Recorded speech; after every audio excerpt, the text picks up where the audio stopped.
यसपालिको आलु खासै राम्रो छैन। सबै आलु पानीले कुहिएर बिजोग छ। आलुबारीमा यस्तो छ, यहाँदेखि खन्दै खन्दै खन्दै त्यहाँसम्म पुगायो। आज सकिन्थ्यो, तर आज पानी आएर पानी परेर पुरै हिलो भएको छ सबै। आलु कति धेरै छ अहिले त साँझ पर्यो होइन, बेलुका परेर नदेखेको रहेछ। तर आलु चाहिँ टन्नै सके, पुरै कुहिएको पानी धेरै परेर चाहिँ यसपालि आलु पुरै कुहिएको छ, आधी नै कुहिएको छ है। यस्तो छ पुरै, बाँकी त्यति छ।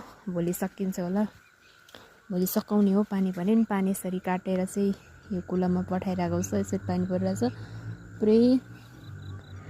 धान रोप्ने रुबाई गर्ने बेला जस्तै भएको छ हौ, पानी परेर बिजोग छ के गर्नु। आलु त्यत्तिकै कुहिएको छ। आलु कति